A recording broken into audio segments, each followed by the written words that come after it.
Dalam Bapa dan Putra dan Roh Kudus, amin. Allah Tritunggal Maha Kudus, Bapa, Putra dan Roh Kudus, Engkau mengingatkan kami untuk selalu belajar lepas bebas terhadap segala sesuatu, terlebih kepada sesuatu yang kami sukai dan kami sayangi dan kami cintai. Bantu kami untuk bergantung hanya kepadamu. Terpujilah namamu kini dan sepanjang segala masa. Amin. Saudara, kemarin dan hari ini Injil cukup berat bagi hidup kita manusia. Hari ini Yesus menunjukkan kepada kita betapa orang kaya tidak mudah untuk masuk kerajaan surga. Lebih mudah seekor unta masuk ke dalam lubang jarum. Suatu perbandingan yang cukup berat, cukup rumit. Bagaimana seekor unta yang besar itu masuk ke lubang jarum? Hampir tidak mungkin. Dan Yesus mengatakan orang kaya sulit untuk masuk kerajaan surga. Bukan sesuatu yang gampang, bukan sesuatu yang mudah, bukan sesuatu yang sederhana. Kekayaan itu menjadi penghambat. Kekayaan itu bisa menjadi lubang untuk kehancuran manusia. Baru saja viral di Indonesia seorang jenderal yang terjerembab, ya,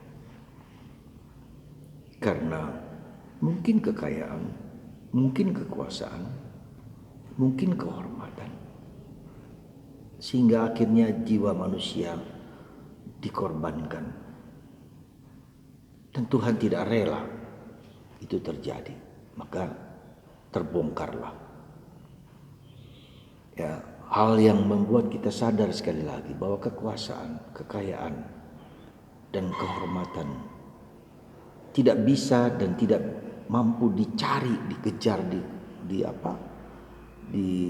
dicari-cari, yang menjadi fokus, menjadi sasaran dari kehidupan kita manusia. Tidak bisa. Ya, dan itu akan menghancurkan kita sendiri. Ketika orang mencari kekuasaan, ketika orang mencari harta, ketika orang mencari kehormatan,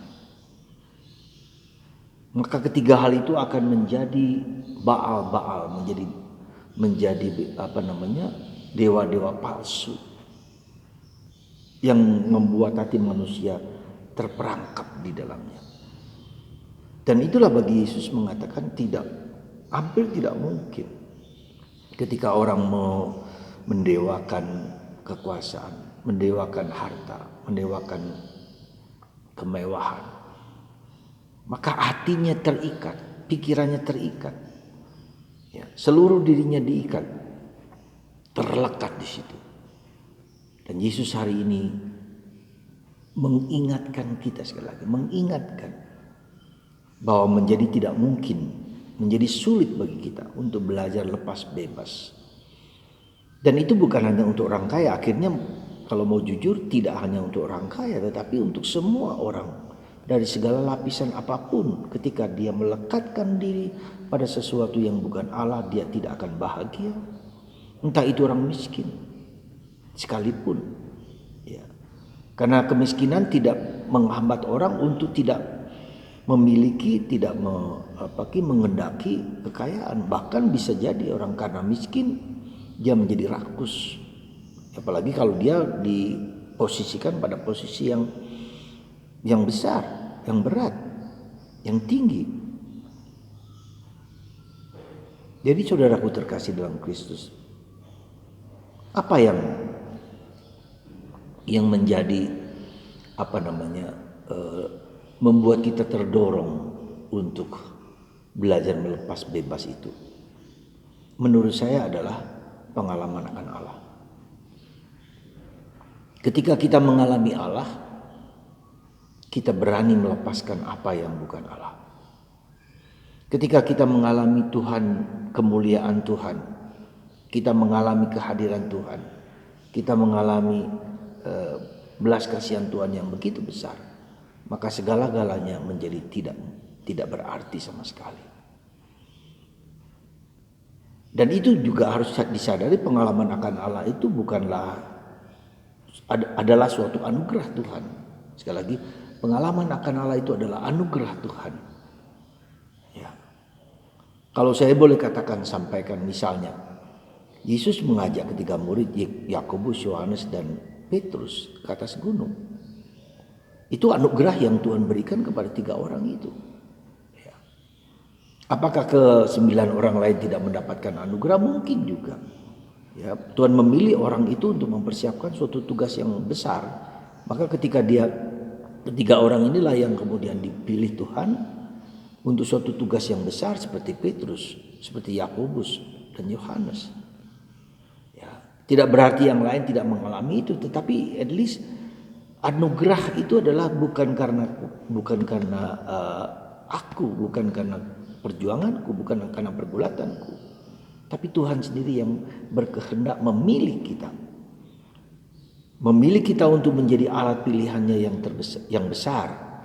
Ya, maka dia juga mengajak kita untuk mengalami penderitaan, ikut serta dalam penderitaan bersama dia.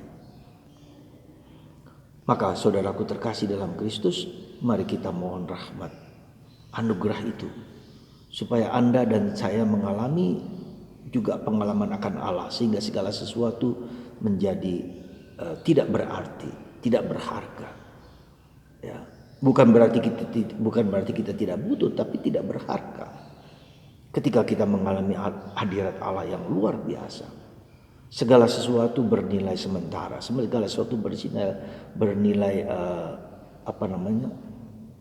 temporari, ya, sementara. Maka mari saudaraku terkasih, semoga Anda dan saya mendapatkan pengalaman akan Allah itu, kehadiran Allah dalam hidup kita. Sehingga segala-galanya menjadi tidak berarti sama sekali kecuali Allah sendiri. Semoga rahmat Tuhan, belas kasihan Tuhan, pengampunan Tuhan, kerahimannya kita alami berkat karunia-Nya yang melimpah pada kita. Tuhan memberkati Anda semua dalam Bapa dan Putra dan Roh Kudus. Amin.